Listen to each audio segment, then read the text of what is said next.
be my first like home game in Horsh. Obviously, we played a little bit in the spring, but I can speak for all of us and that we're very excited. Like 14 away games has been awesome, very battle tested, a lot of experience for all of us that we get to use later on in our process.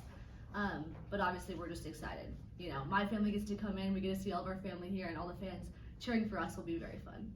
Yeah, and I mean, I think it'll be great for our team to experience the home atmosphere. Having played against so many different away atmospheres, I feel like that's been an extremely great opportunity for us. But now to kind of really embrace the home crowd, I think will be great. Whether it's you or Reagan or whoever, what have you told these guys about what it's like to play in Horsh? It's loud. Oh my gosh, is it loud? And it's fun. It's like, it's a great energy. And I mean, the band, they're so involved, and like the band knows we appreciate them. So yeah, I just tell them prepare for a very loud, fun. I mean, they like to get not in our faces, but they're right there with us. We feel it. So yeah. Is that something you've done, Ryan? You or Chris or whoever ask about what game night's like? Have you guys talked about that? For sure. It's always been fun for me to experience the loud atmospheres, and I think we like to lean on that.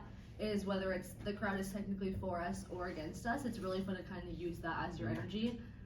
But I'm such an avid volleyball fan outside of our team as well. Like watching last year, I saw multiple matches of their home games. Like before I even came here, getting to see that environment where like the fans are 10 feet away from you as you're playing. So I'm just stoked to experience it for myself. Did that play any role for you? Obviously, you were headed to Oregon, and then it makes sense to come with Matt. But did you knowing about what's here help make that easy? For sure. Obviously, for me, the biggest thing was the staff. Yeah. I'm such a learner. Like I just love learning, and I love the technicalities of the game and getting to see all of that. So having that as the basis was huge. And then I came on my visit here and knowing that they've always been a top program and they've always had the sellout crowds and the environment that loves to be here. It was an easy yes after that. So. Reese, what was it like? You know, kind of the twists and turns and the ups and downs of that 14 game road slate that you just got done with. Yeah, I mean, I think it really showed who we kind of are as a team and kind of the progression we've been making for sure. Kind of starting off getting to know our offense, getting to know our defense, and merging those two and how it's gone together throughout these last 14 games. And now I'm really excited to kind of really now bring it all together to start conference. I mean, it's kind of like a new slate starting conference.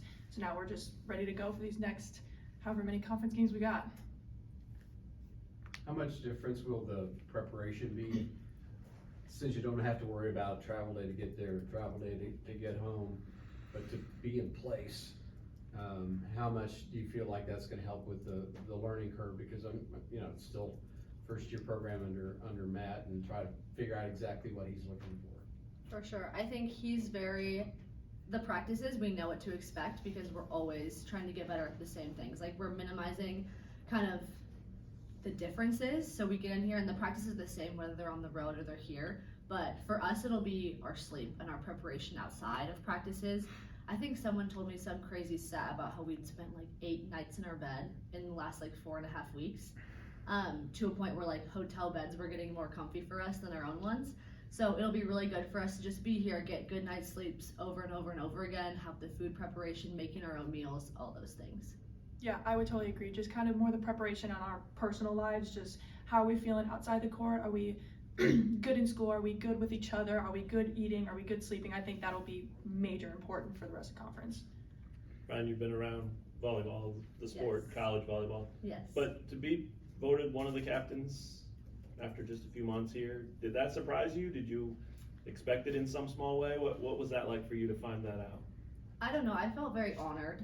Honestly, that was my biggest thing. Is I feel like I'm a very social person, but to get in here and to feel like that and have something where we talk about being leaders on this team all the time. Every single one of us is a leader in our own aspect, right?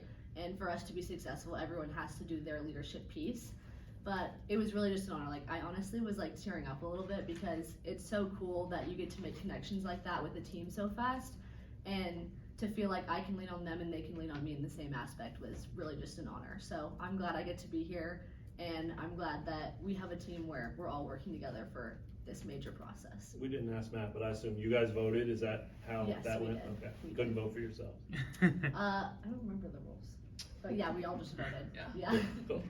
Kind of a similar vein, Ryan, you were recently the defensive player of the week, and you had 27 digs in a match. What was that like against South Dakota? It was fun. I remember coming out of the game and not even really realizing it. I think that's what happens. Like, we talk a lot about too, trying to be in flow state as a team. Like, can we just get out of thinking a little bit too much and think about the right things? But I think it was so easy because that game was very well executed. That week as a whole was well executed by our team. So we served them off the court, right? We served them really well to the point where their only line of defense was an outside player or their pin attackers getting on us, and then Reese and Aurora and our blockers setting up a really great ball, like, made that line of defense easy for me. So my job was easy because of what we did as a team, but ultimately I didn't really feel like it. Like, it just felt like we were in flow state working well together. With all those 5-set matches, I mean, it can get pretty tough to, I guess spiral for other teams. You guys did and kind of battle through that adversity. What was your mentality coming out of all those tough 5-set matches early on in the season? I mean, I would say it was just new game, new us. I mean, yeah, it was tough losing those 5-set matches, but we were like, we can't hang on to that and let it pull us down for the next game. The next game is just as important as the one from last night. So I think just kind of really refocusing the next game, moving on to the next day, realizing what we need to work on from the game before, and really emphasizing, like, okay, we need to be serving harder, we need to be blocking better, we need to be being more efficient in kills. Like, I think really focusing on that helped us kind of move on. Okay, we might have lost the 5-set, but the next game we got it. Yeah, I remember saying to the team at one point during our Penn State match, I think it was the end of the third set when it was kind of us taking it, and I said, tough moments don't last, but tough people do. And that's something that we've kind of leaned on, is like, how can we be tough in all of these moments, right? 5-setters, whether you win or lose, like, are long games. They can end up being 3 hours. And then how can you, the feel of a loss to number 2 Penn State at the time, how can you come back from that and apply that to the next game? So everything for us is a part of our process, right? Like, we want to get down the road, and when we're away, we're going to feel more comfortable because we just had 14 away games and we had 5-set matches. Like, we are putting ourselves in situations where everything that comes at us in the future, we're going to be prepared for. Coach admitted that he's really demanding as he tries to lay this groundwork now, and he's loud in practice. He wants to make sure everybody understands this is the way we're going to do it, and he wants the offense to be better. He says it's not good enough now. So is it a tweak? What's the difference between where the offense is now and if there's a way to please him, what would it be? Yeah, I mean, I think it's just really working on our shots, working on, okay, do I have the ability to make every single shot that I need to in a game? Can I go high line? Can I go deep cross? Can I make a tip shot to the 5 zone? It's all about working on shots and then working on our connections with the setters. Like, me and Chris, I feel like we've really grown in our connection over these last couple of matches, and we're really starting to get it. So I think just continuing to work with each other. I mean, and it's a very new team. I mean, granted, now we're 14 games in the season, so we're getting it, but it's still just, can we continue to build those connections with each other and just work better to see with what we have and how we can see, okay, block set up this way, how can I tool them, how can I score off of them, where can I go to score? Reese, what has that process been like of building connections with Chris and with Katie Dalton in the early part of the season? Yeah, it's been great. I mean, they're extremely great to work with. They're super easy to work with, and I think we've been getting a lot of extra reps outside of practice and just kind of really, okay, what do we need to work on, what's not working, and kind of how do we keep just building that. It's just a day-by-day process, and how can we get 1% better every day. Reese, second time through the Big 12, you open with the defending champions, but is there one game or one match that you're really looking forward to this year? The K-State match in Allen. Like, oh my gosh, that is going to be such a great experience for us. I really think, and to kind of bring that back into Allen and see, can we pack Allen? I think that'll be a great experience. But yeah, I mean, starting off with Arizona State, I'm excited for it. I'm ready for it. So yeah, I think I'm ready to get going with conference. Anything else? Good? Thanks, guys.